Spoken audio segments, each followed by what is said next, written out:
Mark Mazzaferro, Public Information Officer for the City of Vacaville, and we're here today with Barton Brierley, who is the Community Development Director for the City of Vacaville, and Tyra Hayes, who is a Senior Planner and overseeing the General Plan update for our city. And that's what we're here to talk about today, because at the August 11th City Council meeting, the Council will consider approving the General Plan update. And we thought it'd be a good idea to kind of talk about what the General Plan does and why we do it, and kind of give everybody kind of an overview of what exactly this document is and how important it is to the future of our city. So, Barton, why don't you first kind of give us a general overview of what a general plan is? The general plan looks at the entire future of Vacaville. So it's future housing needs, future jobs, where will people work, where will people have fun, where will parks be, what transportation will look like, and not just roads, but where you can walk and bike. It provides a full vision of the future of Vacaville. I've heard it described as a blueprint for the next 20 to 25 years of our city. Is that a fair characterization of this document? That's exactly right. A blueprint shows you where things will go, how you should build things, and how you can get the product you want at the end. Okay, so let's talk about some of the highlights of this general plan update. I guess the last time we did it was 1990, somewhere along there. So lay it on us, the highlights of what people can expect to see in this document. Well, they can expect to see plans for future housing in the community. So we're planning that people will be able to, of all incomes, will be able to find a place to live in Vacaville. We're planning for future jobs, so people will have a place to work, and the community will be very robust economic community. Plans for future parks. We have a number of new parks planned that, as the community grows, we'll be providing parks for people. Plans for bike trails, plans for intersection improvements and street improvements so that traffic can flow through the community well. Okay, Tyra, we talked about this before. We'll talk about it again because it comes up a lot, especially during the drought. Everybody says, why are we building more houses? Why are we allowing more business to come here? We don't have water for all this. The general plan addresses that, doesn't it? It does. And probably the most important thing to understand about a general plan, it isn't a document that's going to permit development tomorrow. This is a document that is looking out 20 years into the future. So there's a whole host of things that the city has to do prior to seeing any new development resulting from this new general plan. Simply put, the general plan provides a lot of goals and policies in which the city is going to look at when they're creating the specific plans that go into the details in terms of how they're going to provide the development, how they're going to provide the new housing, where are they going to provide the new housing, how are they going to provide amenities to those homes, how are they going to provide roadways to the new jobs, things of that nature. And you mentioned, specific plan, and until I started working for the city, the whole idea of planning, honestly, was not anything I really understood or knew about. And so when you talk about a general plan, the name implies that it's pretty general and not specific. And then when developments come in, then they have specific plans. Can you pyramid that down for us and explain to us how that works? Is that possible? Well, you kind of already explained it. Okay. So the general plan really consists of a vision statement, several goals, then you have policies that'll help meet that goal, and then where the real rubber meets the road are the actions. The actions are simply the city's to-do list over the next 20 years in terms of what we have to do in order to meet the stated goals. So honestly, the general plan is very broad in nature. It doesn't necessarily tell you how things are going to be done. It simply says, we want new parks. And we're going to say, under our policy, we're going to create a new Parks and Open Space Master Plan. The action, of course, is going to be create the Parks and Open Space Master Plan. But it's not until we actually create the master plan itself, that's going to be the specific document that's going to contain all the information. Where exactly are the parks going to be located? How large? What amenities will be provided in each individual park? It may even go into how are those parks funded. So there's a whole hierarchy of planning. The general plan is pretty much at the very top of that pyramid. And from there, it doles down to, we have city master plans for infrastructure and facilities. And from there, we move down into the project specific plans. Sure. Now, Let's just assume the council approves the general plan on August 11th. What happens next? Then we move into the implementation phase. We have to do a lot of planning based on that general plan. The biggest thing we need to do is update our infrastructure plans. So plans for sewer lines, water lines, parks, police services, fire services, all those plans that tell the specifics of what we're going to build. And then we need to update a number of other plans, such as we have a comprehensive annexation plan that we will need to update. There's a number of things in our development ordinances that the general plan says that we should do. So we'll be updating those. So there'll be a number of implementation steps over the next several years. Wow. Okay. And I don't want to sound like I'm jumping around, but I am. The general plan from 1990 to today versus the general plan that we're going to adopt or hopefully get adopted in August. What are the main differences between those two plans? Honestly, the 1990 general plan is a very good plan. As such, we're carrying over many of the stated goals and policies from that general plan into the new one. That said, we are also we're kind of building upon the 1990 general plan. So we have added enhanced goals, enhanced policies. One of the highlights, in my opinion, of this new general plan, there's several actually, but this happens to be one of my favorites, is we're trying to further improve the city of Vacaville's gathering spots. One of the biggest ones being the downtown. I mean, as you know, as many of the residents know, we've had great success in downtown Vacaville, around the town square area. Every Saturday during the summer months, we have the farmers market, we have various noontime performances, things of that nature. We're trying to take it a little bit further. We're trying to further enhance the experience for residents and businesses, excuse me, by providing alternative ways for people to get there versus just always getting in their car. So as part of that, we are looking at adding miles of new bicycle trails and bicycle facilities, so new bike locks, things of that nature. We're looking at enhancing our pedestrian network. So with that, not only are we trying to provide off-site or off-street bike paths and pedestrian paths, but we're also looking into adding additional seating, benches along these paths for people, adding additional shade, whether it be through trees or shade structures. We're looking at providing additional signage for people who want to kind of just meander throughout the downtown.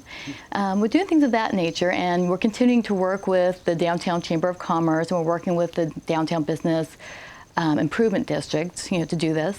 One of the specific actions identified in the general plan is we're going to be creating a brand new downtown specific plan that will tie all these ideas into a very specific document. But we're also doing very similar things for places like parks. Sure. And it sounds like, too, that it's kind of got at the risk of upsetting some people, it's got an environmental bent to it, and that's a big part of this plan versus the previous plan. It is. A lot of it has to do with having to deal with new state laws. So following the adoption of, it was the Global Warming Act in 2006, commonly known as AB 32, the city has to reduce its greenhouse gas footprint, and we have to do so by a certain percentage by the year 2020. The city is proposing to do that through a myriad of actions, some of those being things that are actually very beneficial to the city regardless of legislation. Those would be things such as increased bike trails and enhanced pedestrian trails. But we're also doing it through a document we call our Energy Conservation Action Strategy. So that document is a climate action plan. And in there, we are identifying both required and encouraged measures that will be applied to all new developments from here on out. An example would be we're encouraging businesses to provide alternative transportation information to their employees. Now, we can't require employers to have their employees carpool, but we could highly encourage these employees to provide incentives for their employees to maybe carpool a few days a week, or maybe to take transit. General plan talks in great detail about transit and how we're trying to expand our transit routes. So there's a lot of things we're doing in order to address greenhouse gases, and as currently proposed, our Energy Conservation Action Strategy is consistent with state law, and upon its adoption, all future new development will be able to tier off of that document and use it as part of its specific environmental documentation. So I would imagine, Barton, that the development community is very interested in the general plan, maybe more so than just the general public. Is that a fair statement? Yes, they've been very interested and engaged in the process because the general plan is also a plan for how how Vacaville is going to change in the future, and that involves development of property. And so developers want to know, what kind of development they could do, where they could do it, what the city would be open to. So the general plan really sets out a blueprint for where things could develop and what kinds of development we could have in the community, and also sets the parameters for how that can happen. The general plan has very comprehensive policies on how you can develop so that we protect our air quality, our water quality, so that we have enough sewer capacity, water capacity to serve that development. And so the plan tries to make sure that those facilities would be available when developers wanted to develop the property. So it's kind of like the guidebook for a developer. Yes. Okay, I have a project, I want to develop it in this town. What do I have to do? Here's the rules. Follow this and you'll be good. Yes, it is. The general plan is really the overarching policies on how that development can occur. We also have development ordinances such as land use and development code that gets down to the really specifics about lot size and setbacks and what kind of sewer service and water service you need. But the general plan really provides that overarching goal and policy for the community, and really to make sure that that development fits the community vision. A big part of the developing the general plan was a lot of public outreach. What do you want Vacaville to be like? Right. And so the general plan sets a blueprint for how that development can meet the community's goals. So let's talk about that real quick, the public outreach. Tyra, why don't you just talk about the number of meetings we had, how many workshops, give us a rundown real quick. Well, if you can do it real quick. Real quick, I can. It's really important to note that we've been officially doing the general plan and been in that process for about 5 years. So we've had a myriad of meetings and other outreach efforts. So going off memory, I believe we've had 18 steering committee meetings. So that was really the heart of the whole planning process in which we engaged the community. We've had, I believe, 3 workshops. We've had roughly, I want to say about 7 planning commission meetings. The Planning Commission, of course, is the body that recommends things to the City Council. We've had about 7 City Council meetings. But in addition to that, we've done things a little unusual for a city organization, but that was the whole point. We wanted to really get in that community. So we literally took ourselves and placed ourselves in the community. For 2 weekends, me and along with a couple of other staff planners, we went down to the farmers market, set up our own booth, and we spoke to people as they went shopping. We spent numerous afternoons and evenings at the 2 city libraries talking to anyone who wanted to ask anything they wanted to ask. We've met with various groups. We've met with church groups. We've met with the city's senior community. We've met with the city's youth roundtable. We've met with a whole host of people. So all in all, I would say we've had upwards of maybe 50 various types of meetings. So and it actually started before that with the did. selection of the consultant to help us It did. put this massive project together, and then the meetings, and then the council study sessions, and the planning commission study sessions, and the steering committee meetings, and who was on the steering committee specifically? I mean, generally speaking, not, I need names and addresses, but give us a breakdown. Well, the steering committee was composed of 9 people. 7 of those people were the city's planning commission. The other 2 were representatives from the now defunct Housing Redevelopment Commission, and the other one was from the city's Community Services Commission. So the planning commission that was a big task for those folks. It was indeed. A lot of work. It was. I watched a lot of those meetings, both planning and the steering committee, and at the risk of sounding like a government nerd, I thought they were fascinating, to get into the nuts and bolts of how development works, Well, in addition to the meetings, we did other outreach efforts as well. We had 3 very colorful newsletters. We had numerous press releases. We advertised on the various I guess you'd call them bulletin boards within the city, the electronic boards in the city. Boards, yeah. We have a great website. It's separate from the city's official website. It's the Vacaville General Plan Update.org website. There's a whole myriad of information there. From that website alone, people could sign up for our RSS feeds to automatically receive any information as it pertains to amending or updating new information to that website. We've put posters and boards all over town. I mean, you name it, we've tried it. Sandwich board, skywriting, have we done that? Okay, that'll be everything. next. All right. We'll do that for the implementation. Next year, next time around. So how often we do this? Every 20, 25 years? And why do we do this? Well, the last general plan was done in the early 90s, and so it has been about 20 years since we've done the last general plan. We do it for a number of reasons. It's a mandate from the state that you have to have a general plan, and there's certain elements that you have to have in it, and you have to update those over time. Really, it's a tool for Vacaville to become what it wants to be, to make sure that we control our future, that that's why we went to the community. What do you want for the future? So that we know what the community wants, and so that as it develops, that it can become, have the things that we want it to have and become what we want to become. Right. Sorry, go on. I was going to say, a couple of examples of how the community outreach really worked is, during various meetings, we had people come in and they wanted things. Well, not only did we hear what they had to say, we incorporated their requests into our general plan document. One of the biggest things that came up had to do with what's called the Rocky Hill Trail. As it exists now, there is a dirt trail within the Rocky Markham Avenue location. It's highly used, but it's an unofficial trail. Right now, it's just dirt. There is no lighting, there is no paving, really isn't anything. It's a trail that was created out of necessity for the community. Right, it's a dirt path that meanders through this neighborhood that folks use as a way to shorten the distance from one point to another. Right. In this case, you have a bunch of residential residential units just trying to access services like the grocery store. So through numerous meetings, people had brought up the Rocky Hill Trail to our attention, and as a result, we have now, in this new general plan, designated that as a future official city trail.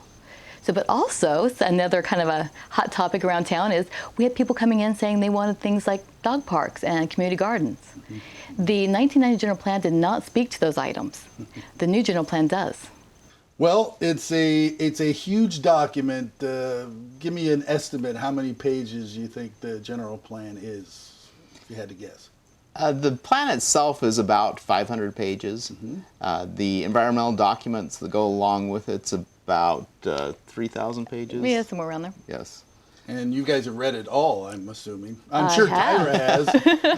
And yes, I have new. too. You've only been here how long? A year now? A year, and I actually have read the entire okay, document. A year should be yes. plenty of time. That's like 10 pages a day. So, yes. Or 100 pages a day. Yes, and what I'm Excuse really my math. I'm no math guy. And what I'm really impressed is that those documents really analyze very carefully what the future will hold, what all the impacts will be, so we know what's going to be the effect on our water supply, what's going to be the effect on police services and fire services, what's going to be the effect on farmland. The plan has a number of policies that protect farmland. We have an urban growth boundary that protects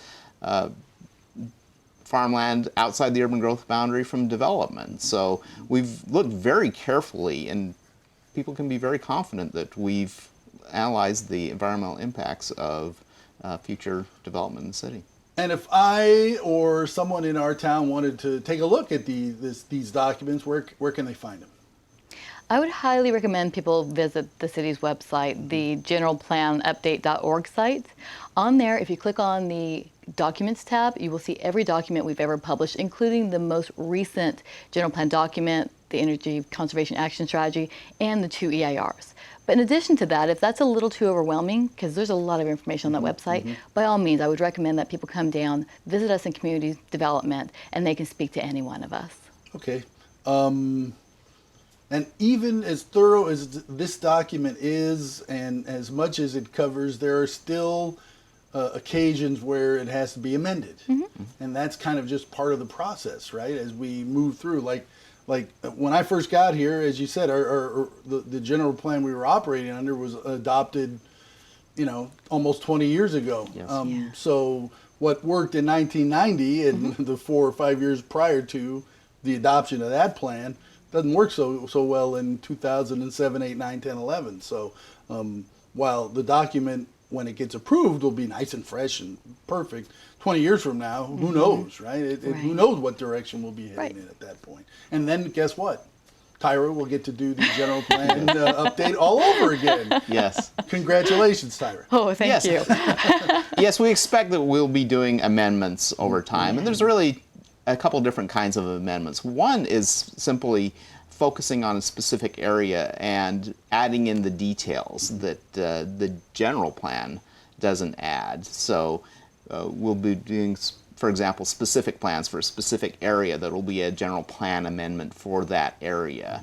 And then there's the updates just to look further out in the future, to respond to changing conditions, to respond to opportunities that we have. Yeah, the general plan is a living document, so it's constantly evolving and changing and hopefully being bettered. Let's hope so. Well, anything else you want to add about the general plan update and the document and what it means for our city moving forward? Well, the council's going to be considering it at their August 11th meeting, and we've really appreciated the public outreach, that the communications we had with people, and we've tried as hard as we can to incorporate what the citizens of Vacaville want into the general plan. And if anybody has questions about it, they're welcome to visit the website or visit us at Community Development. Good deal. So August 11th, tune in right here on Channel 26, or you can watch it live online and get to see Barton and Tyra in action in front of the City Council. And hopefully the general plan will get adopted and we can start moving forward with implementation. Wouldn't that be great? A nice bow on a package that's taken 5 years to wrap, basically. Yes. So, good deal. Well, thank you both for taking some time out of your day, and thank you for watching. And again, if you have any questions, visit the website, vacavillegeneralplan.org. And thanks for watching.